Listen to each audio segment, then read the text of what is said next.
Assalomu alaykum aziz qarindoshlar. Bugun 2024-yili 12 oyning 13 kuni juma. 2 haftada bir qatim qildigan naq maydon videosini hozir boshlayman. Men Amerikaniki Los Angeles shahri yashaydigan Erkin Sidiq. Aslida bu videoni ati qilatdim.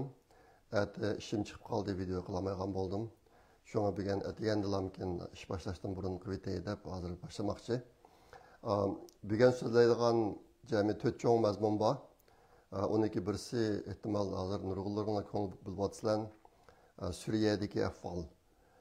Yaqinda Suriyadagi Asad hukumatiga qarshi har xil ishlarni qilib kelayotgan nurg'un guruhlarning kishilari Asad qo'shiniga hujum qilib, Asadni Suriyadan qo'g'lab chiqarib, butun Suriya davlatini egalladi hozir.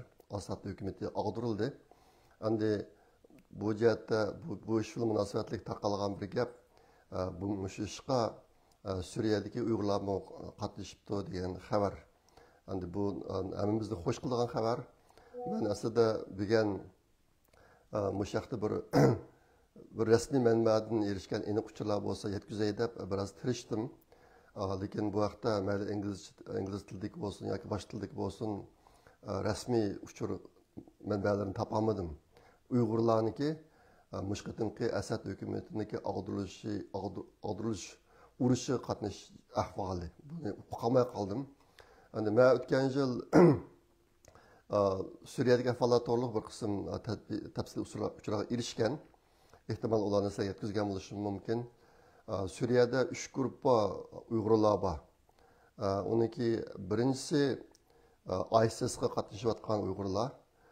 Meniki o'tgan yil kelgan uchurim bunday kishilardan 30 dan 50 ning atrofida odamlar bor ekan. Soni intayin oz. Lekin bir qism Uyg'urlar bor ekan buning ichida hozirmi. Ehtimol bu qatim ular qanday bo'ldi bilmayman. Ish qilib o'sha odamlar bor ekan. O'tgan yil kelgan ahvolim. Endi ikkinchi guruh Uyg'urlar Amerika qurgan lagerda turayotgan 1500 atrofidagi Uyg'ur xonim qizlar, ayollar va bolalar. Bularni hozir boshqarayotganlar kurdlar, Suriyadagi kurdlar boshqaradi ekan bularning ahvoli eng nachar. Bo'libmi ayollarni bu kurdlar shuni lagerda boshqarayotganlar xohlagancha bosqinchilik qilib, andan keyin bularniki nurg'unlar kasal, davolanish narsasi yo'q degandek chiqib intayin bir fojia ahvolda deb anladim. 1500 da kishi. Üçüncü gruppadagi kishilar meniki o'tgan yil degan sonim bular 15 ming atrofida. 15 ming atrofida Suriyaniki Turkiya bilan chegaradosh bir noyisida turayotgan kishilar. U noyisidagi suriyaliklar, yerliklar asosan qechib ketgan ekan, yo'q ekandiq. Shu yerda Uyg'ur egallab atrofini to'sib degandek bir kishi taqibobdi ekan bular.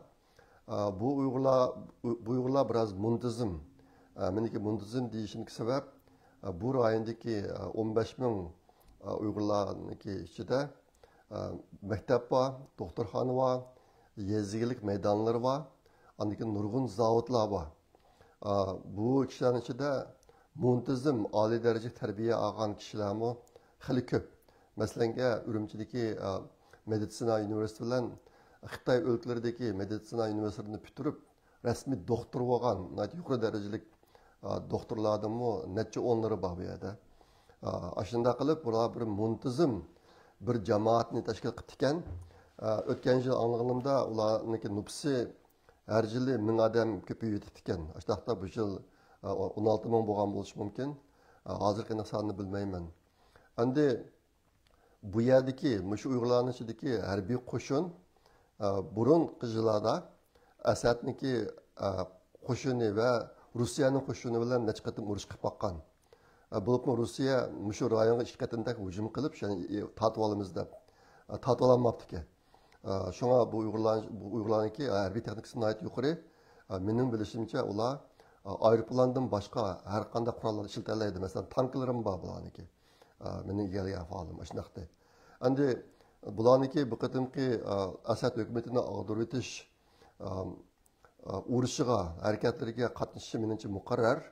Chuqum bu ishlardan aytdi yaxshi to'p qo'shdi deb o'ylayman. Lekin konkret ahvolni egallolmadim. Shunga hozircha sizlarga shunday deb qo'ya bu ishni.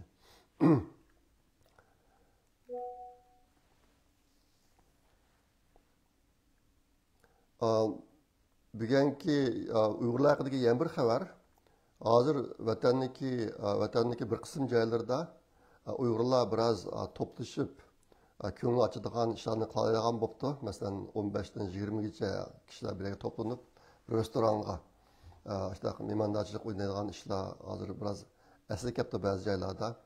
Andagi bunday so'rinlarda naqsh soz, chaqchaq narsalar bo'ladi ekan, tam bo'ladi ekan. Lekin ba'zi joylarda Uyg'urlar o'lib ketganda ularniki namozini tushirishga yo'l qo'yayotgan ahvolmi bor ekan. Jasadni yuyib namozini tushirdi ekan, lekin buni qatnashadigan odamniki soni internetda qattiq cheklangan ekan. Masalan, 10 dan oshib ketmaslik kerak deb buni shu yerlik hukumatlar belgilab berdi ekan. Kimlar qatnashadiganligini faqat shu odam qatnasha olar ekan, lekin shu namozini tushirib dafn qiladigan ishlar hozir bo'yotidi deb anladim. Andaki yaqinda Xitoy hukumati ishkirdan kelgan Xitoyga taqsim qilib bergan yerlarni u buniki mangu islarniki bo'ladi. Buni biz 30 yillik, 70 yillik demaymiz, tatib olmaymiz degan bir uqtirishni chiqaribdi yaqinda. Xitoyga qarata. Lekin Uyg'urlarga unday gap yo'q. Uyg'urlarning yerini asosan tatib bo'ldi hozir. Ashunday bo'lg'achqa yeri bor Uyg'urlar qancha qilib qoldi, uqilib bo'lmaydi. Shu Xitoylarga sizlarga berilgan yer mangu sizlarniki bo'ladi deb uqtirish qilibdi. Meniki bilishimcha bu Xitoy hukumatiniki Xitoy o'lkalariki Xitoylarni Sharq Turkistonga jalb qilish yusidan qo'llanayotgan bir xil siyosiy deb o'ylayman men. Bu jihatga ahvollarning taraqqiyoti hamda intayin vahshiy bo'lyotidi. Uyg'urlar o'ziniki vatanida yersiz qolib qoldi hozir. Ashta qilyotidi. Lekin meniki anlagan yana ba'zi xabarlarim asoslangan chog'da hozir Sharq Turkistonga kelib yayganlab uylarga erishib turayotgan Xitoylarmi hozirmi intayin dakit-dukit yashaydi ekan. Agar Xitoyda bir cho'ng qilayotganchilik chiqib qolsa, qochadigan har vaqt tayyor. Bularniki mendem shunday dakit-dukit yashaydi ekan bular. Agar bir ish bo'lib qolsa, bularni hammasi qochadi ishkirga deb anladim men. Shunga Uyg'urlarda yana umid bor. Lekin nimishqa degan chog'da hozir birdamda turib ekan deyman men. Hozir Xitoy ishida mush 1-2 yil ichida cho'ng ishlarni bo'lib qilish ehtimoli bek zo'r. Cho'ng qalamqonchilik bo'linish degandek. Agar ashdaq bo'lib qolsa, Uyg'urlarga cho'qim bir fursat keldi deb o'ylayman. Shunga Uyg'urlarda yana umid bor. Hammamiz umid bor yashasak bo'ladi deb o'ylayman. Lekin ehtimol anlaganlar shu bir hafta ichida Urumchidagi mashhur bino Rabia Qodir Savdo sarayiniki cheqirtirganligi haqida xabarlar keldi. Buni RFM xabar qildi. Mana ishlar bo'libdi. Ondan keyin hozir yaqinqi kelayotgan videolarda ko'pincha ko'rinishlar Uyg'ur qizlariniki Xitoy bilan to'y qilishi, undan Xitoy bilan to'y qilgan qizlarniki tashviqot videolari. Bu narsalar ko'plab chiqyotdi. Hozir endi bu ishlarniki bir normallikqa aylanayotganligi bir xil ahvol bor hozir. Aylanayotgan ahvoli bor. Nayt echinish qilib ishlar. Chiqib Xitoylar to'y qildigan Uyg'ur qizlarning soni nayt tez ko'payib turibdi. Bu jihatda men ba'zi uchurlar keldi menga. Endi bugun so'zlaydigan ikkinchi mazmun Uyg'ur Project Fondi xabari. Yaqinda bir qancha yerlardan yanlar keldi. Bu Yevropada bir qarindishimiz bor. Har oyda yanni qilayotgan. Yaqinda bu qarindishimiz yanni qildi. Turkiyada bir singlimiz bor.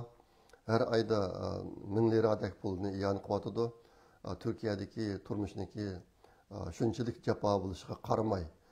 Undan boshqa yana ikki odamdan nomsiz kishilardan yanni pul keldi. Bu qarindoshim uchun ko'p rahmat. Bulardan boshqa Uyg'ur Project Fondiga har oyda maoshidan shirkat orqali bevosita yani qilayotgan qarindoshlarimiz bor.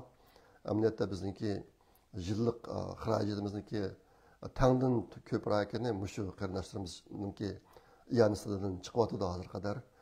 Bu qarindoshlarni men har qatim videoda uturliq tilga olmadim, lekin bular yan qilishni izchil davomlashtiryotdi. Uni avtomatlashtiryapti.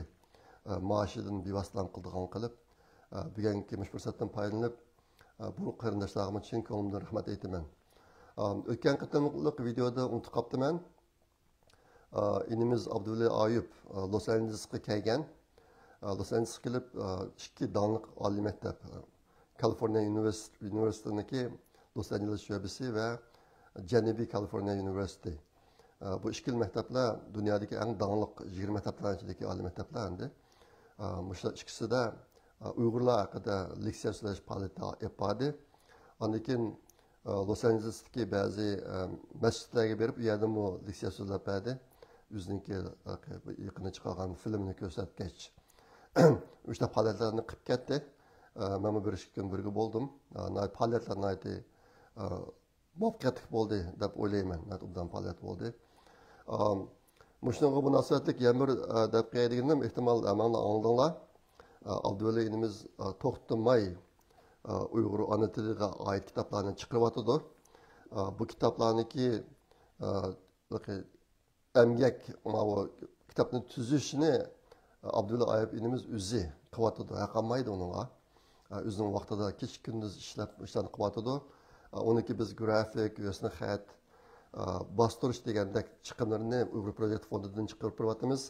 Hozir 5 kitob chiqib bo'ldi. Ama qatim Abdulla inimiz og'ash kelibdi ekan, mana bir 4 tanesini sizlarga ko'rsatib qo'yay. Mana bu Guldek oilam degan kitob shu. Anikin mana bu dunyoniki kindiki mana bu tilimning ta'mi, andikin mana bu umoq tarixchan degandek kitoblar. Bu kitoblarniki süpitini isil chiqqan kitoblar. Ballarınlarga Uyg'urcha o'rgatgan ota-onalar buni İstanbul'daki Teklimakan kitapxonasidan setib olasizlar azam bahoda. Edib paylaninglar. Buningga Abdulla inimiz intayin ko'p ajr qildi. Bu inimizga ko'pdan ko'p rahmat. Biz Uyg'ur projekt fondida iqtisodiy jihatdan pul xarjlab bu narsalarni qildik. Chet ellik Uyg'urlar foydalansin deb. Shunga buni azam bahoda biz bu kitobni setib pul topmaymiz. Amaliyotda bu kitobniki hech qanday kirmi Uyg'ur projekt fondiga kirmaydi. Kitob sotgandan kirgan pullar bizga kirmaydi. Faqat Uyg'urlar uchun deb qilayotgan ishlar bu. Shunga bu kitoblardan obdan foydalaninglar. Bo'libmi Uyg'ur ona tili maktablari obdan foydalaninglar. Nayt isli sifatli kitob bo'libdi. Ondan keyin yana bir narsani deb o'ylab qoldim. Ehtimol ko'ryapsizlar, Uyg'ur axborot markazidan yaqinda İstanbul'da 20 degan faoliyatniki videolarını her bir adamnikini ayrım kesip çıkarıp taqdim atdı. Bunu bir mezgil davomlashtiramiz.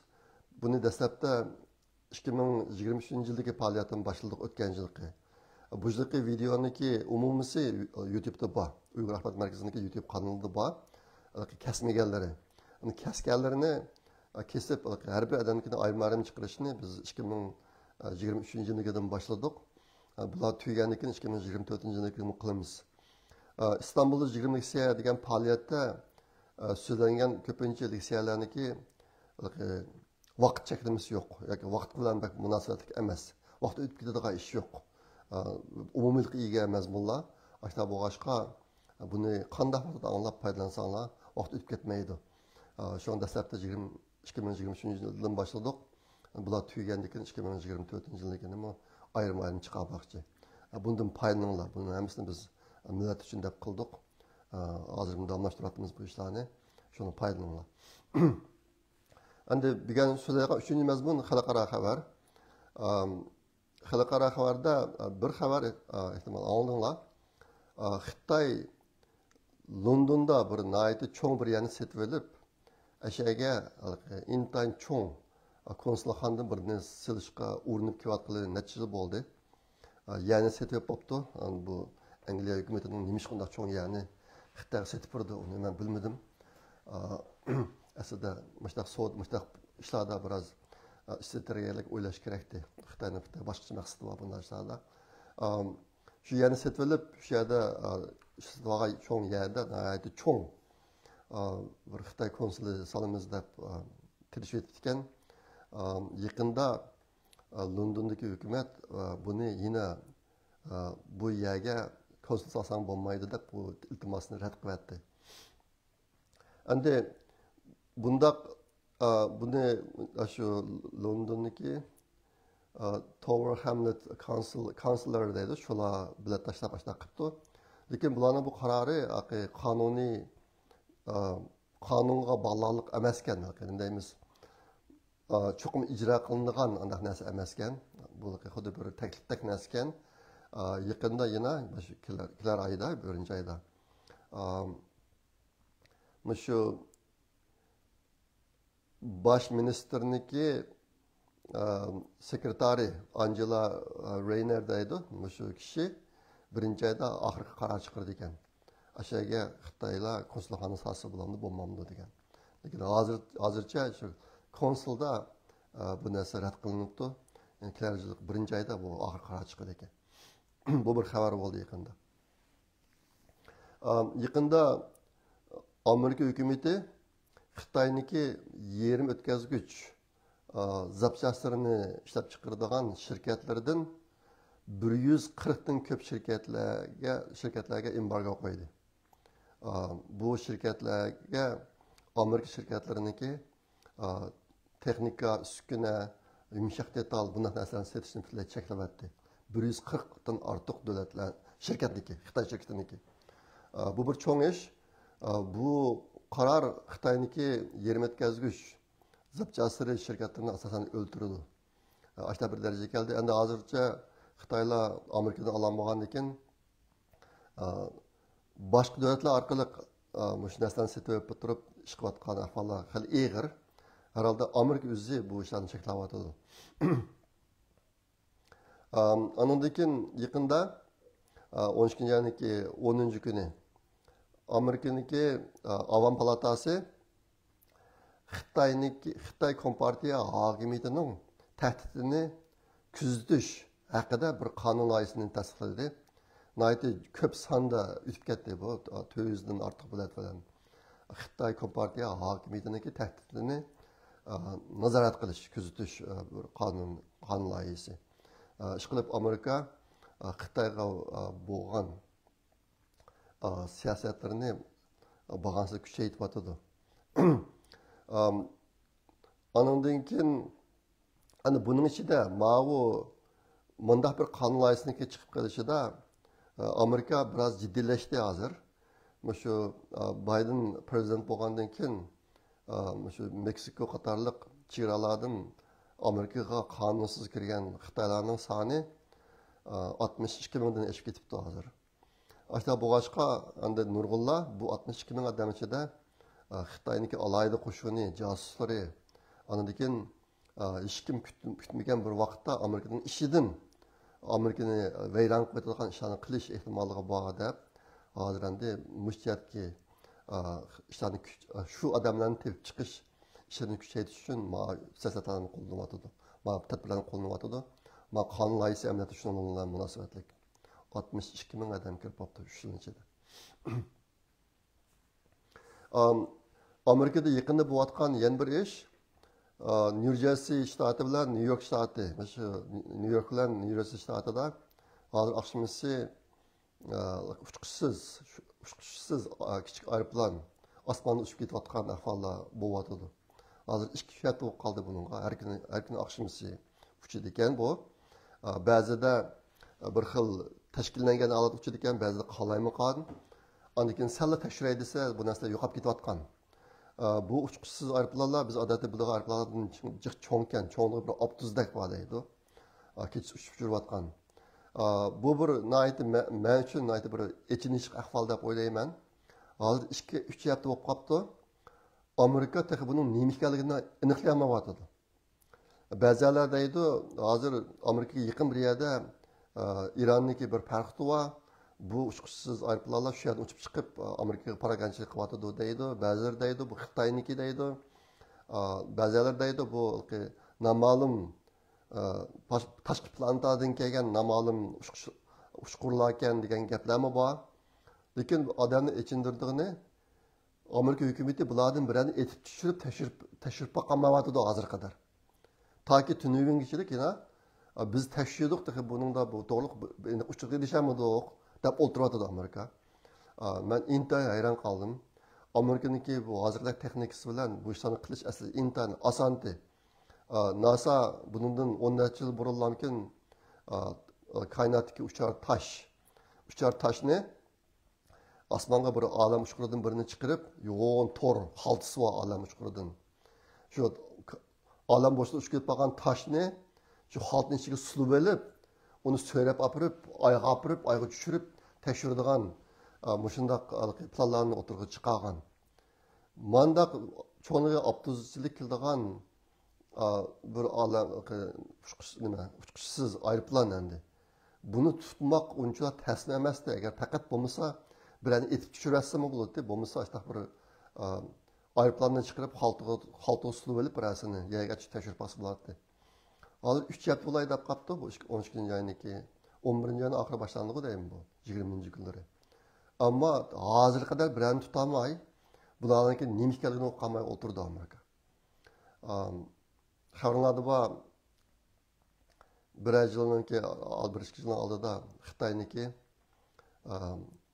jasus cho'ng shari Amerikaga kelib, Amerikaning Alaskasidan kirib, shu nima shu New Jersey ash tarafdagi kelgusi to'g'ri butun Amerikani to'g'ri kesib, nurg'un uchurlarni egallab Xitoyga mo'ndirib degandek, eng oxirida aeroplan bilan uni etib tushirayotgan, keyin ichida cho'nlig'i bir avtobusdek keldigan jasus uskunalari borligi bayqaldi.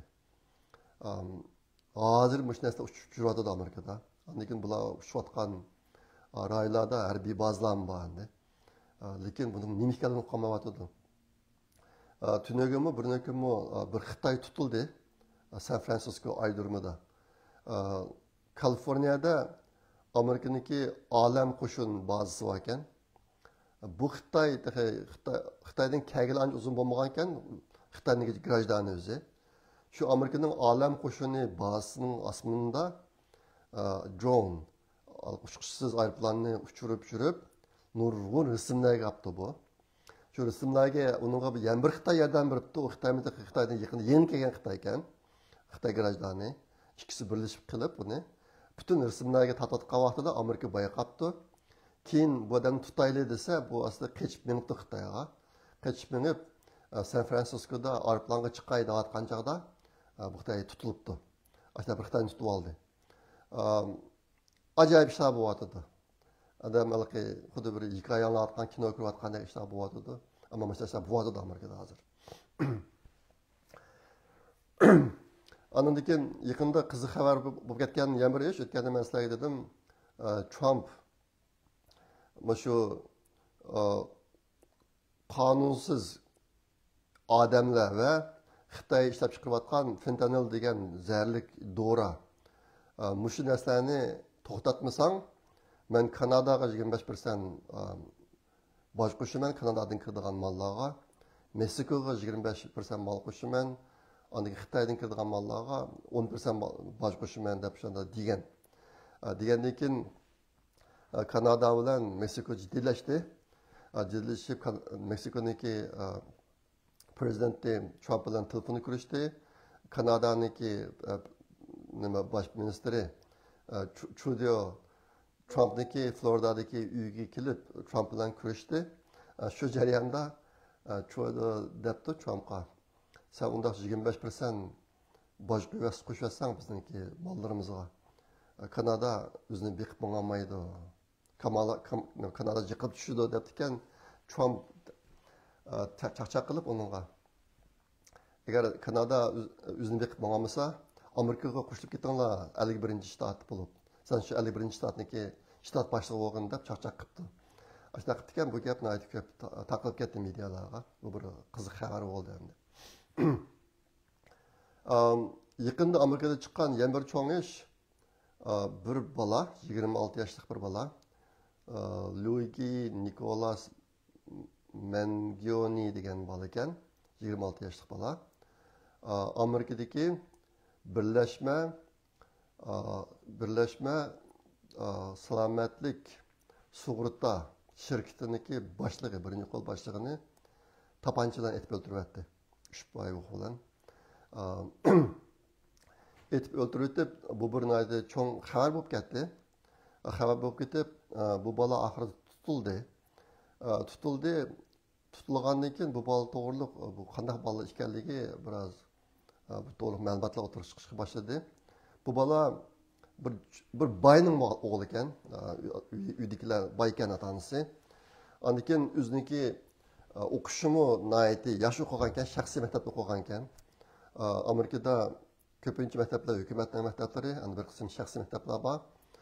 Shaxsiy maktablarga o'qiydigan bolalar har oyga nihoyat yuqori o'qish puli to'laydi. Shunga bu shaxsiy maktablarda boylar o'qitadi. Shaxsiy maktab bilan hukumatniki maktabiniki farqi nima desanglar, hukumatniki maktabidagi bir sinfda 30 dak o'quvchi bor bir ma'lum qo'lida. Shaxsiy maktablarda bir sinfda 15 dan ortiq o'quvchi bo'lmaydi, bir ma'lum mas'uldir. Lekin tuzumi intan qattiq yaxshi o'qitadi bolalarni. Bolalami shu shaxsiy maktabda o'qigan bola ekan, keyin oliy maktablarni bitirib, yumshoq detallar bilan shug'ullanib, 2 yilning ichida tez o'sib, o'zining shirkatida yumshoq detal bilan shug'ullangan bola ekan, kelishgan bola ekan. Bu bola tutilgandan keyin Amerikaliklarniki yerimi bu bolani aybladi, yerimi bu bolani qahramon deb medilayotdi hozir. Nimishqa desanglar, bu bola o CEO'ni atgan tapanchani o'zi yasagan ekan, o'zi zapchastlarini setib olib o'zi yasabdi. Ondan keyin bu CEO'ni atgan o'qda xat bor ekan. Bu xat nima degan xat ekan desanglar, birinchisi deny degani rad qilish. Ikkinchisi delay degani kechiktirish. Uchinchisi defend degan qo'g'dash degan 3 so'z bor ekan. O'qlarga ashta uyibdi xatni. Uyib ashta aytib ekan. Bu gaplar nima desanglar, bu rad qilish, kechiktirish, anikin o'zini qo'g'dib olish. Bu 3 so'z sug'urta shirkatlari ishlatadigan siyosat. Ya'ni xaridorlar bir ish yuz berib, shuningga tatgan qilgan chiqimini to'lab deb sug'urta shirkatlariga iltimos qilsa, bular mushtaq siyosatni qo'llanadi. Birinchisi uni rad qiladi imkon bor. Sizniki ma o ishing qonunga emas, bizniki siyosatimizga uyg'un kelmaydi deb rad qilib aytilgan. Ikkinchisi kechiktirib pulni bermay, kechiktirib bir qism odamlar oxir zirikib pulni qaytarishdan voz kechadigan odamlar bor. Bu ikkinchisi, uchinchisi defend degani, agar kim pul berishga to'g'ri kelib qolsa yoki bu ishlar bir qonuniy voqeaga aylansa, masalan, pul iltimos qilgan odam oddiy tutib boshqa bir ish qilib qolsa, shirkat o'zini qo'g'dash degan gap endi. Shu bu keng ishlatilgan so'zlar ekan, shu sug'urta shirkatlarining siyosatlari. Avvalo tapancha mushkatlarni uyib turib aytibdi odamni. Atqandan keyin shunga Amerikada shu sug'urta shirkatlarining boshlig'i intan boy, bularning kirimlari necha 10 million cho'ng shirkatlarning yillik kirimi. Ashtaq pul topadi. Odatda bo'lsa, o'zi sug'urtani olib, keyin davolanish jarayonida xarjlagan pulini sug'urta shirkatlaridan ololmay qiynalgan ahvollar bor endi. Xil eg'ir bu ahvol. Ashta bo'g'ashqa Amerikaliklarning bir qismi mabalini milliy qahramon hisoblashdiki sababi shu. Andan keyin shu sug'urta shirkatining boshlig'ini otgan bolani odamni tutib bersang, $60,000 mukofot beramiz deb chiqiribdi ekan, hukumat quturish chiqiribdi ekan. Bu bola bir McDonald'niki oshxonasida tamoq yeyotgan chog'da shu yerda ishlayotgan bir mo'may tunib olibdi bu bolani. Tunib olib shunga saqchilik telefon qilibdi. Aslida bu mush balani pash qiladigan maxsus telefon nomeri bor ekan. Shu yerga telefon qilish kerak ekanda, moyal uni uqmay 911 degan nomerga saqchiga telefon qilibdi. Ashtaqa bu bal tutilibdi. Hozir dastlabda men 60 ming dollarni ayolga bermaydi ekan deb anlagandim. Tuniga qarsam ayolga beradigan bo'pti, ammo rasmiyatlari uzunroq ekan. Ana shu 60 ming dollar pul keldi deb so'rabdi. Qiz xeri u balniki Luigi degan balaniki savodoshlari bor ekan, ular allaqachon tuniydi ekan bularni, yaxshi o'tgan. Lekin ular hech qas pashqa olmabdi ekan bu balani. Bu balani o'zbek yaxshi bola deydi. Yaxshi bola deydi, mashina qilibdi deydi. Bu balaniki o'ziniki yozgan ba'zi xotiraga qaraganda bu ishlarni men bir inqilab qilyapman deb o'ylaydi ekan o'zi. Ashtaraq sabab bilan qilyapti bu ishni. Mushu sug'urta shirkatiniki United Healthcare degan shirkatniki boshlig'ini o'ltiritish voqeasi bo'lib, bir hafta o'tgandan keyin mush yoqda bir kitob chiqibdi. Bu kitobning ismi abaki 3 so'z. So'z, rad qilish, kechiktirish va o'zini qo'g'dash deb. Bu 3 so'zlar chiqibdi, bu kitob chiqibdi ekan. Bu kitob hozir Amazonda nihoyatda qarshi o'ynab ketibdi, ko'p sotilib turibdi bu kitob. Bak chaqab chiqibdi hali. Bir hafta ichida bir kitob chiqib qolibdi. Yaqinqi Amerika xabarlaridan bir narsa ehtimol o'tganda dedim, buni ismida yo'q. Donald Trump FBI'ga bir yangidan odam tayinladi, 40 yosh atrofida. Bu kishi nima ekan? Bu kishi tegi Hindistonlikka. Odamning ayron qoldig'ini Amerikada tegi Hindistonlik odamlar hali ko'p yuqori qatlamga chiqqan. Endi shirkatning boshlig'lari mana shunday, masalan, Google shirkatining boshlig'i Hindistonlik deyman. O'sha odamlar mana shu ota-onasi Hindistonlik ekan, lekin Amerikada tug'ilib cho'ng bo'lgan ekan. Gapga intayin usta. O'tgan qitim Donald Trump prezident bo'lgan chog'dami, Donald Trump ko'p yaxshi ishlar qilib bergan ekan bu. Nihoyatda bilim bor. O'sha odam endi Amerikaning FBI'ga birinchi qo'l boshliq tayinlandi hozir. Bu odam deydi, buning ismi ismini yozib olgandim. Qiziq, ismini yozib oldim deb o'ylasam yozmabdimi. Nima? Patel, bu odam ismi Patel. Patel degan odam bu odam deydi, men xizmatga tushgan birinchi kunisi FBI'niki Amerika poytaxti DC'dagi binosini taqayman deydi. Taqab, bütün odamlarni tuvanga tushirdim deydi. Bu odam deydi, FBI'niki DC'da bir cho'ng binosi bo'lishi o'rinsiz, muvofiq emas. Ular tuvanda ish qilish kerak, nimishqa poytaxtga oldi deb o'ylaydi odamga. Shunga men birinchi kuni DC'dagi FBI binosini taqib etib, ikkinchi kuni uni bir muzeyxona qilib ochaman deydi. Amerikadagi yuqori qatlamli qorong'u kuchlarniki jinoiy ishlarini ko'rsatadigan bir muzeyxona qilib ochaman deb o'sha deydi. Yaqinda bo'lgan yana bir qiziq xabar, Trump BRICS degan bir guruh bor. Shu vaqtda bir Twitterda bir uchur soldi. Bu BRICS degani nima desanglar, aslida buni 4 davlat qurgan.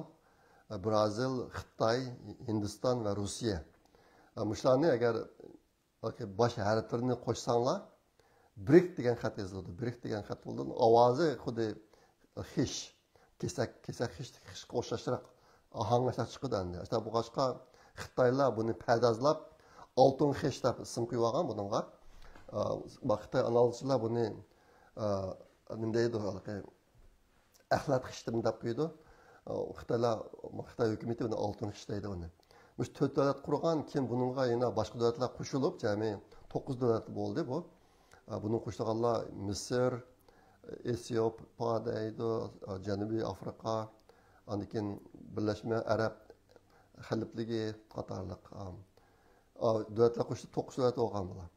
Bular yaqindagi biz o'zimiz pul chiqarib dollarni o'rniga qo'yamiz deb xil popoz qilayotgan. Dollarniki dunyo puli bo'lish sloyidini yo'qotamiz deb shundoq propoz qilayotgan maqatim Trump qayta saylangandan keyin mushlar to'g'riliq BRICS to'g'riliq bir parcha Twitterda uchur yozdi. U deydi, agar Amerika dollarlarini ishlatmayman desanglar, marhamat, qilaveringlar. Ammo ashta qilsanglar, sizlarniki Amerikaga satıldıgan mallarınlarga 100% baş qo'shaman dedi. Ondan keyin buniki ikkinchi Amerika bilan savdo qilaman deb o'ylamanglar. Amerika sizlarni qarshi olmaydi, Amerika kiraman deb o'ylamanglar deb ashtaraf bir mazmunda Twitterda xat yozdi. Xat yozganda bir parcha uchur Twitterga chiqqan. Bu 9 davlatlarni xil vayron qilyapti. Bularning hammasi yumshab, burni anda qilayotgan popozlari biroqlar yo'q bo'lib ketdi. Bu men xil cho'ng xabar bo'ldi xalqarada. Shuni sizlarga deb qo'ydim. Qisqasi Trump saylangandan keyin hozir Amerikaga xilcho'ng dunyoda xilcho'ng o'zgarish paydo qilib bo'ldi. Amerikaning ichidami shu, dunyodami shu.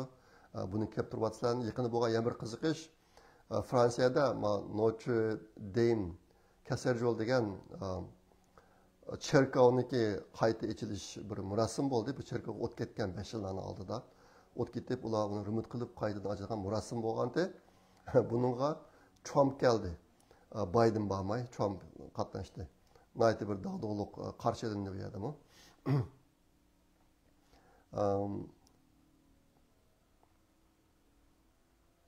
Anından keyin ma 2 kun yaqib bo'layotgan bir cho'ng xabar, eski xabar, men eski xabar deb o'ylayman buni. Trump Xi Jinping degan jallatni Klar ayının 20-kunisi DC'de bulduğun yeni prezidentninki taxtga chiqish murosimiga taklif qildi. Bundaq murosimiga Amerika prezidentligiga huquq o'tkazilish murosimiga odatda chet el rahbarlarini, prezidentlarni ancha chaqirmaydi ekan. Ayrim ahvolda chaqirish bo'lmasa chaqirmaydi ekan, lekin Trump bu qatim Xi Jinpingni taklif qildi bu o'ziniki murosimiga. Bu hozir intayin cho'ng g'ulg'ul bo'lyotdi. Kishilar ta'liq qilyotdi, bu nima uchun mana shunaqa qildi deb. Ba'zilarning deyishicha bu ishda Trumpniki ikki maqsadi bor deydi. Birisi Trump chiqqandan keyin Rossiya bilan Ukraina urushini oxirlashtirmoqchi. Mushu maqsadga yetish uchun Xitoydan foydalanaman deb Xi Jinpingni mashq taklif qildi deydi. Yana birisi Xitoy bilan bo'lgan savdo kelishimini ijro qilish. Xabarlarda bor 2020-yillari Trump Xitoy bilan savdo kelishimi tuzgan. Bo'libmi 50 milliard dollarlikmi, ashtaroq ya 500 milliardmi? Ko'p miqdorda Xitoy Amerikadan mash sotib olmoqchi bo'lgan. Mash qatorliq yezilik mahsulotlarni sotib olmoqchi bo'lgan. Xitoy imzo qo'ygan buningga. Shuni qilib bo'lgandan keyin Xitoy virusi boshlandi. Andan keyin Trump taxtdan chiqib ketib qoldi, qayta saylanmadi. Shuning bilan Xitoy bu savdo kelishimini ijro qilmadi. Haligi olamiz deb imzo qo'ygan savdo kelishimini qat'iy ijro qilmadi. Endi yana bir sabab Xi Jinpingni akilib, qandoq endi men yana qaytib chiqdim. O'tgan kelishimni endi ijro qilasan deb qiyiniga akilib turib, Xi Jinping degan jalobniki burutni qirmoqchi degan gaplarmi bor. Boshqa farazlarmi bor hozir. Trumpniki bir alayidagi Trumpniki nima ish qilmoqchi bo'layotganligini oldin faraz qilish intayin tas. Bu odam ichida butun gapni ichida saqlab tuyuqsiz ish qildigan odam. Ashta bu boshqa maishtimi zaten nima maqsadi bor? Hozir kishilar har xil faraz qilyapti, lekin aniq yakun chiqarmayapti bu vaqtda. Yana birisi Trump o'zini bir diktator mijoz odam, diktatorlarni yaxshi ko'radi. Davomli diktatorlarni bu mening yaxshi do'stim, mening yaxshi do'stim bo'libmi? Xi Jinping degan jallatni mening yaqin do'stim, yaxshi do'stim deb bektul deydi bu odam. Hozirim deyilik bu gapni. Ashta deydigan odam shunga u Shimoliy Koreyaniki boshlig'i Kim Il Jong bilan ko'rishib o'tkazishda qilib ketdi. Xi Jinpingni uyga chaqirdi o'tgan qatim prezident bo'lgan vaqtida. Mushtarak bir odam endi. Shunga bu yerdagi zodi Trumpniki ko'nglida nima maqsad bor, uqilib olmaydi. Lekin bu bir cho'ng xabar bo'lyapti hozir. Endi men Trumpniki bunday qilishini unutmayman, ham apımı qılamayman. Xi Jinping degan bir jallat. Xi Jinping mening farzimcha 2 milliondan ko'p Uyg'urlarni o'ltiryapti hozir. 2014 yılının mabeynida. Bu bir cho'ng jallat. 2 milyondan jiq Uyg'urlarni o'ltirgan jallat bu.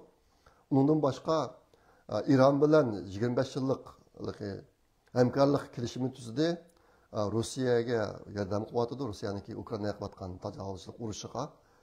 Bu bir jallat. Har qancha bo'lib ketsa-mu, jallatni mundaq bir cho'ng ahamiyatga chaqirish bu intan prinsipsizlik.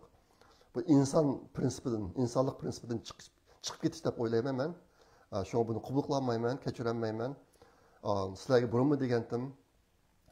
Trump, shu Xi Jinping degan jallat Uyg'ur irqiy qirg'inchiligini boshlashdan burun 2017-yilda mening farzim, mening esimni qilishcha Xi Jinping bilan kurashgan chog'da Xi Jinping lager haqida, nima, Trump bilan kurashgan chog'da Trump lager haqida Xi Jinpingga yeşil chiroq yoqqan. Agar Amerika yeşil chiroq yoqib bermagan bo'lsa, Xitoy unda qila olmaydi. Xitoy Amerikani chekib qo'yib, biz mushtaq cho'ng ko'lamda yo'qotish olsak, Amerika qanday qaraydi deb chekib qo'yib, Trumpdan yeşil chiroq kelgandan keyin ishni boshlayapti.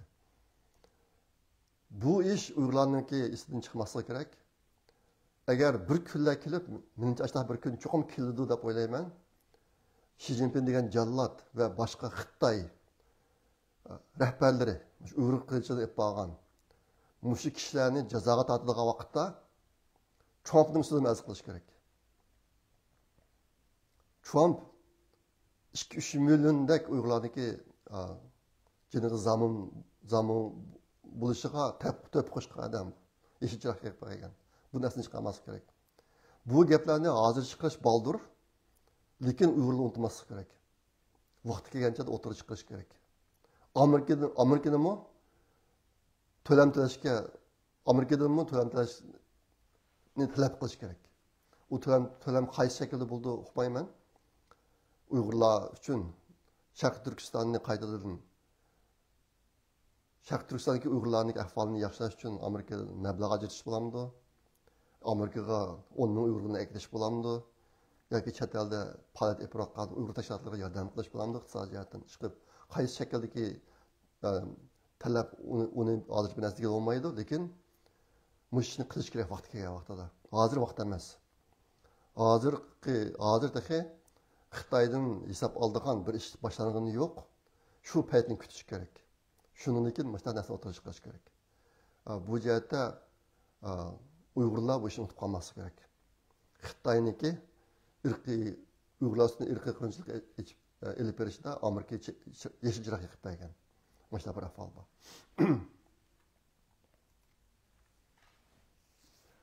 Yaqinda bo'lgan yana bir ahvol Amerika Avam Palatasi kommunizmga qarshi siyosat haqida bir qonun loyihasini o'tirib chiqardi. Bu nima desanglar, Amerika maktablarida kommunizmniki razilligi, askaligi va tahdidlari mushtiyalarda tarbiya berish, maktablarga maktab tarbiyani qo'shish haqida. Bu bir yaxshi ish. Yaqinqi yillarda Amerikada rasmiy kommunizm ideyasi kuchib ketishga boshlagan. Shu axloqning buzilishi, nurg'un ishlarning buzilib ketishida mushtaq bir cho'ng hodisaniki to'pisi bor. Hozir endi yangi Amerika hukumati bu ishlarni to'sin izlayotdi. Bu bir yaxshi ish. To'rtinchi mazmun bu yerda so'zlaydigan Xitoy xabari. Yaqinda bir narsa pash bo'ldi. 2022-yili 10-oyda Xi Jinping degan jallat bir maxfiy yig'in ochib, Junjuji changveylari bormi yoki sal kengaytirilgan Junjujining a'zolari bormi, siyosiy byuroning a'zolari bormi? Ashta bir yig'in ochib, shuningda qanday qilib Falun Gongga zarba berish, Falun Gongni yo'qotish butun xalqaro miqyosida, dunyo miqyosida ashta bir tadbirlarni o'tirib qo'yibdi. Bu jihatdagi hujjatlar yaqinda pash bo'lib o'ttirib chiqdi. Buning ichida shu bizlar biladigan taktiklarning hammasi bor. Falun Gongning ichidagi yuqori darajalik rahbar o'rnidagi kishilarni qo'lga tushirish, parchalash, lekin ularga shu Falun Gongning ichidagi siyosiy aktivlarga tuyuqsiz zarba berish, u degan nurg'un narsalar bor endi. Shunday jihatlarda Shi Jinping o'zi bevosita yo'lyo'riq beribdi shu yig'inda. Falun Gongni qanday o'qitish to'g'riliq. Meniki farzimcha bundaq yig'inlar ichilsa, yolg'iz Falun Gong haqida bo'lmaydi. Uyg'urlarniki ishlari yaqindagi yillarda, yaqingi necha yillarning mobaynida xalqaro intayin yuqori saviyaga chiqdi. Doirasi intayin kengaydi. Ashta boshqa Xitoy hukumat boshliqlari Falun Gongni yo'qotish haqida tadbir qo'llangan vaqtida hargiz Uyg'urlarni va Tibetlarni uning sirtiga qo'yib qo'ymaydi. Bu yig'inda chuqur ashunga Uyg'urlarga oidmi mazmun bo'lishi kerak. Lekin u jihatdagi mazmunlar qattiq tilga ilinmadi. Meniki shuncha hayron qoldig'an yerim shu Falun Gongga ergashgan Xitoylar. Bular intayin cho'ng qo'shin, intayin kuchlik, bularning televizorlari, aniki Shoyin degan teatri, nurg'un narsari bor. Davomli to'xtamay ish qiladi. Xitoyni ayblab turdi, Xitoyni pash qilib turdi. Lekin ashta qilgan vaqtida Uyg'urlarni asosan tilga olmaydi bular. Bu qatam sal hayron qolganim, mushdaq bir yig'in ichilib, chet eldagi dushmanlarga zarba berish to'g'riliq yig'in ichilgan vaqtida chiqqan hujjat, buniki Falun Gong qismini o'tirib chiqadi bular, lekin Uyg'urlar, Tibetlar haqidagi narsa qattiq o'tirib chiqolmadi. Ajoyib haqlar bular, mana shunday o'ylayman. Men sizlarga burun degan Shi Jinping mushtaq yig'indan birini 2014-yil boshqan. Echib Uyg'urlarni qanday yo'qotish to'g'riliq belgimalarni chiqargan shu chog'da tadbirlarni o'tirib qo'ygan. Bu intayin cho'ng maxfiy yig'in. Men bu to'g'riliq Twitterlarda, o'zimniki leksiyalarda, anikin televizorlarga suhbatga chiqqan vaqtlarimda dedim bu gapni deb kelyapman 2014-yili. Shu chog'da shu yig'in ishilib bo'lgandan keyin bir bola bilan aloqalashib, Beijingdagi bir bola ashta bir yig'inning bo'lganligini, u yerga qatnashgan bir Uyg'ur kadrining borligi, shu kadrni ko'rishganligi, shu kadr shu yig'inning ahvolini o'ziga deb bergan vaqtida yurtiramay yig'lab o'tirib qolganligini degandi. Uyg'urlarga intayin bir cho'ng baloyofat bor ekan deb. 2014-yil bo'lgan gap. Mushu yig'inniki ahvollari hozir qadar pash bo'lmadi. Falun Gongchilar o'ziga oid narsalarni pash qilyotdi, mana o'xshash. Uyg'urlar haqidagi ashig'illarni pash bo'lsa bo'ladi. Tekçi paş bo'lmadi, hozir mushbat turyapti.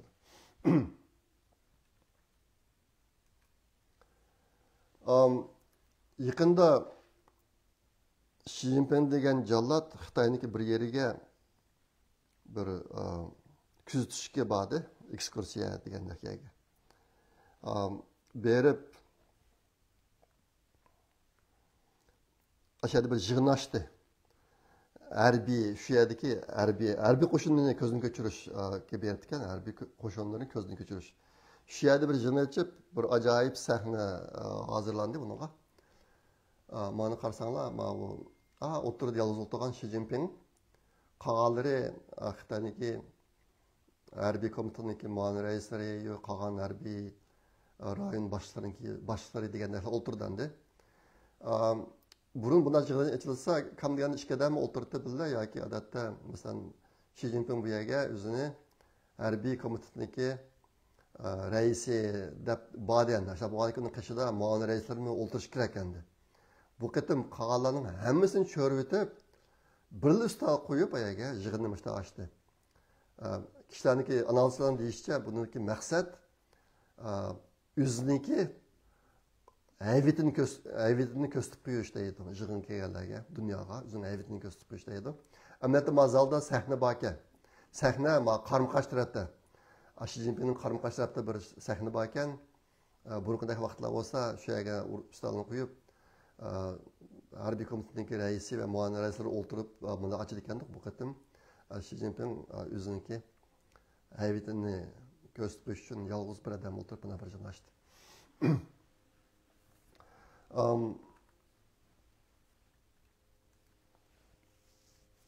Yakında şu ictimai taraflarda Xitay bilen Goviyan bilen harbiy komitet Junwei ikisininki namida bir hujjat tarqatildi Xitoycha.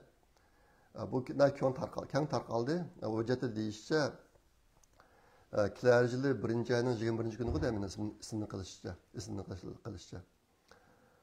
Chet elda yashayotgan Xitoydagi harbiy boshliqniki xotin bolalari hammasi Xitoyga qaytib kelish kerak. Agar qaytib kelmasa, ular ig'ir jazoga uchraydi deb shunday bir mazmundagi hujjat tarqalgan. Ma'lum bir nechadan o'tmadi uni. Bu hujjat yolg'on hujjat ekan. Shunga uni ishim ketmanglar.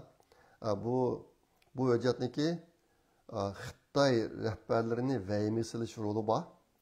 Ularning hammasi vaymiga tushdi endi chet eldagi tuqqanlari, xotin bolalari degandek. Lekin u rasmiy hujjat emas ekan. Endi kishilar shu hujjatga qarab turib, shu kilarjilarda Xi Jinping Tayvanga qarshi urush boshladi degan paradlarni o'tirib chiqargan. Lekin bu hujjat o'zi yolg'on ekan.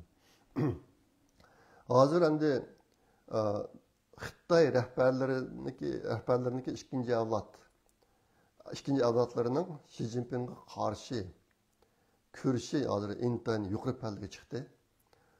Yine nurg'un ishlar bo'lyotdi. Ikki kun oldida yana bir boshliq o'zini o'ltiryapti deb gap chiqdi. Ba'zi uni shaxsiylar o'zini o'ltiryapti, tapanchalar o'zini aytyapti deydi harbiy boshliq ekan. Hukumat u kasal sababdan o'ldi, qutqizish unum bermadi deb anday e'lon qildi uni. Ondan ishlar bo'lyotdi. Andan keyin tutishni davomlashyapti. Ishqilib Xitoy yuqori rahbariy qatlamdagi kurash intayin yuqori pallaga chiqdi hozir. Shuniki bir misol haqida Liu Shaoqianiki o'g'li bir xat yozib markazga yo'llabdi bu xatni. Liu Shaoqianni bilsan, ayni vaqtda Mao Zedong davrida bu muavin bosh sekretar Kompartiya komitetiniki. Ondan keyin Zhongli Başbakan, Xitoyniki başbakanı, nima davlat raisi.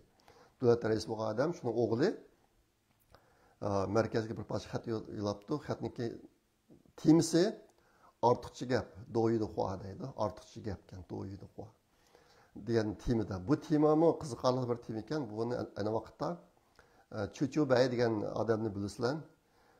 Chuchubay degan Xitoy kompartiyani qurganlarniki birisi, meni esini qilishicha.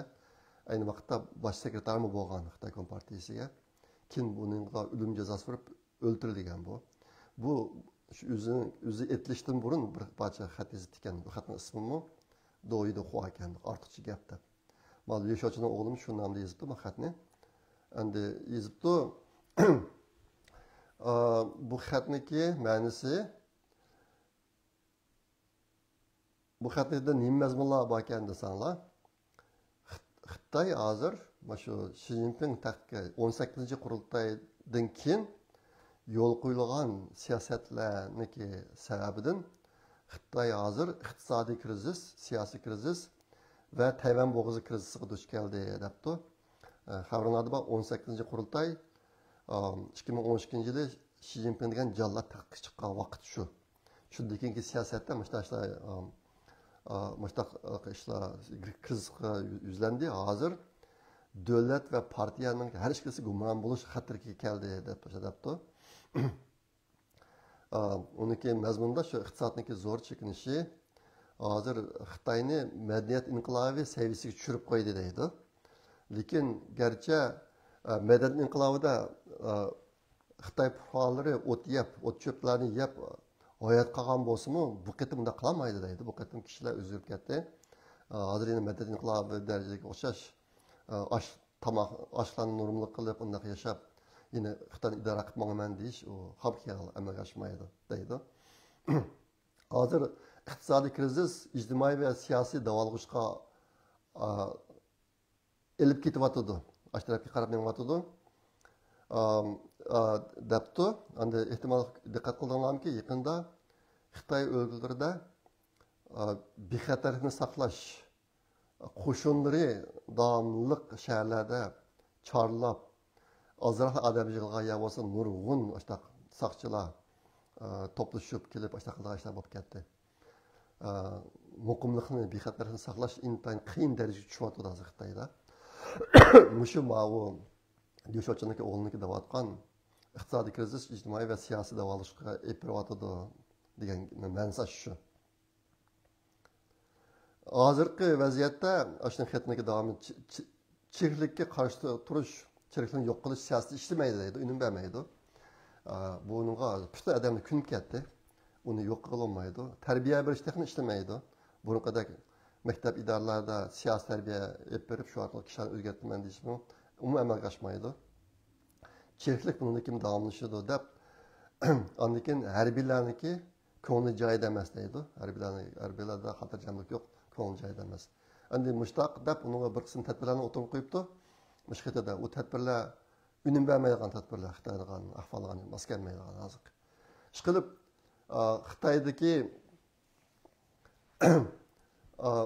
Xitoydagi bu harbiy kurash boshliqlarniki kurashi davomlashyotidi. Ahvollar intayin nacharlashib qarab ketyotidi. O'tganda gapini qilgan Myoxua Dongjun degan odamlarning hammasi tarab qoldi, birisi tutildi.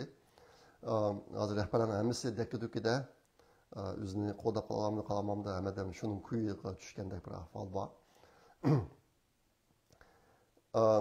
Endi bu yerdagi ma'u kimniki degan Tayvan bo'g'izidagi krizis degani hozir tashqi ishlar krizisi qartlagan endi. Tayvan bo'g'izidagi ishlar shu tashqi ishlarda og'ir Xitoyga nisbatan og'ir qiyinchiliklarni tug'diryotidi. Xitoy hukumati Tayvanni tinch yo'l bilan o'zini qo'liga tushirish haqida uchun nurg'un pul ajratgan. Lekin bu pulning hammasi chiriklik tufaylidan yo'qolib ketdi deydi.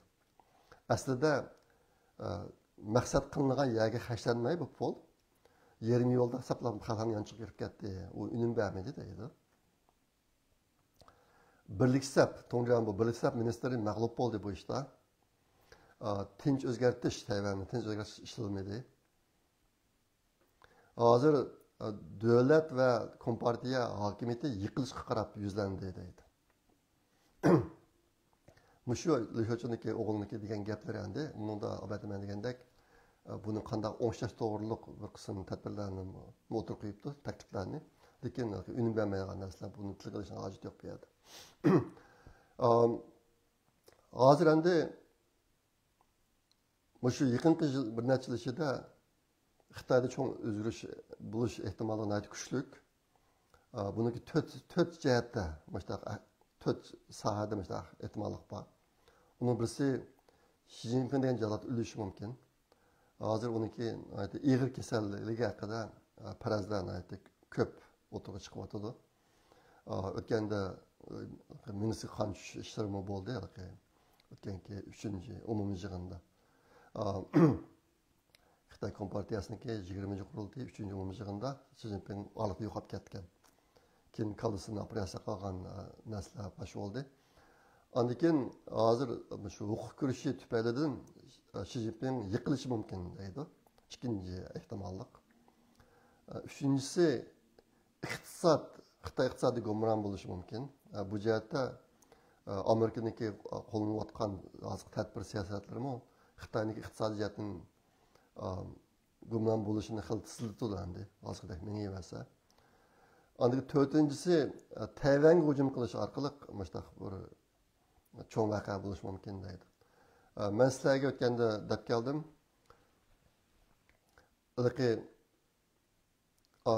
Aqlushi joyida bo'lgan bir ahvol bilan Xitoyniki Tayvanga hujum qilish ancha mumkin emas. Lekin albatta sizlar ko'rsatib qo'ydim Xi Jinpingniki nima ish qilayotganligini. Bu Xi Jinping o'ziniki taxtini qo'g'dab qilishga ko'z yetmay qolib qolsa agar baribir mushtaqilki o'zini taxtini qo'g'dab qilishga ko'z yetmagan ahvollarda davlat rahbarlariniki sirtqa qarata urush qo'zg'ab shu orqali o'z davlatidagi xalqniki diqqatini boshqa yoqqa burash mushtaq bir tadbiri bor, taktikasi bor, burun ishlatib kelayotgan. Shi Jinping bu taktikani ishlatishi mumkin. Agar o'zi o'rnini qo'llab qolish ko'z yetmasa, darhol Tayvanga urush qilib qilishi mumkin. Shunga men deganim, aqli joyida adam qilmaydi buni, lekin aqli joyida bo'la olmaganligi uchun mushtash yuz berish ehtimolligi bor. Buniki ba'zi alomatlari bor. Nima desanglar, yaqinda Xitoy Tayvan bo'g'oziga o'ziniki dengiz armiyasiniki 3 dan qismidagini olib bo'ldi shayga. Olib har xil manevr o'tkazish degandek ishlarni qilyotdi. Shunga saranlıqdan kelib chiqadigan Tayvanga hujum qilish ehtimolligi bor. Mana shu 4 xil ehtimollik bor. Mushtadan birasi bo'lib qolsa, Xitoy ichida cho'ng qalamqonchilik bo'lib, Uyg'urlarga fursat kelishi mumkin. Endi Amerika va G'arbniki pozitsiyasi qanday deganda, menimcha ular Xitoy hokimiyatiniki og'dirib ketishini xohlamaydi. Buni sizlarga burma deb kelgan. Agar Amerika shu Iroqqa o'xshash, Iroqning hokimiyatini og'dirayotganga o'xshash, bu qatim Suriyani hokimiyatini og'dirayotganga o'xshash, agar Xitoy hokimiyatini og'diritaman desa, xil ko'p ishlarni qilib bularni qalaydi. Lekin hozir qadar bu jihatda ish yapish oyoqda tursin, Xitoyda bir cho'ng o'zgarish bo'lib ketadigan vaqtlarda cho'ng o'zgarishning oldigan ishlarni yuz bergan. Masalan, bundan 5 yillar burunmikin, ya 5 yil burun emas, hali uzun bo'ldi unga. Obama rais, Biden muavin rais vaqtlarida bo'shilay Xitoyda siyosiy o'zgarish qilmayman degan chog'da bu uchurni Amerika Xitoy hukumatiga yetkazib, shu orqali shu joyda siyosiy o'zgarishni oldini olib qolgan ahvollar bo'lgan. Mening esimda qolishicha. Shunga Amerika va G'arb ellari Xitoy hukumati og'dirib ketib, cho'ng qalamqonchi chiqishni va qo'rqidi. Uni keyin o'tganda sizlarga dedim, Suriyada qalamqonchi chiqib 8 million odam sirtqa qochganda butun Yevropani o'ntay qilyapti. Turkiya ham shuning ichida. Agar Xitoy hokimiyati og'dirib ketib, Xitoyda cho'ng qalamqonchi chiqsa, 1 milliard 400 million Xitoy. Bularniki 10% sirtqa qochsa, 140 million odam sirtqa qochadi degan gap. Dunyoni paragani qilib aytadi. Shunga ahvollar bor. Bizning taqdirimizmi shunday ahvollarga bog'lanib qoldi hozir. Shundaqdimi agar bunday ishlar yuz bersa, bu qandayroq shaklda yuz berish mumkin, buni tasavvur qilmoq tez, menga tez. Lekin bu bir muqarrarlik deb o'ylayman men. Bir cho'ng qalamqonchi kelib chiqib, keyin Uyg'urlarga foydali bir sharoitlar o'tirib chiqish mumkin deb. Bunga men o'zim umidvor endi. Umidvor qarayman, umidvor yashayapman hozir. Shu bu ishlarni saytlab qo'ydim. Degan deydigan mazmun shunchalik. Obatni deganimdek, ishim bor, shunga degan bir kun balda chiqib qoldim. Endi degan 14-chilar bo'lsa, 13-chilar bo'lsa, yangi yildan burun yana bir qatim ko'rishar ekanmiz. Kelar qatim ko'rishcha omon bo'linglar. Bu programni yaxshi ko'rsanglar, barmoq bir qo'shishni unutmanglar. YouTube'da men ergashishni unutib qolmanglar. Men pul topmayman, lekin ilhom bo'ladi. Andan keyin barliq amallar bilan Uyg'ur Project Fondi, Uyg'ur axborot markazini qo'llab qo'yinglar. Ma qalamsa, bo'ladi. Kelar qatim ko'rish omon bo'linglar. Xayr, xo'sh, Alloh omonat.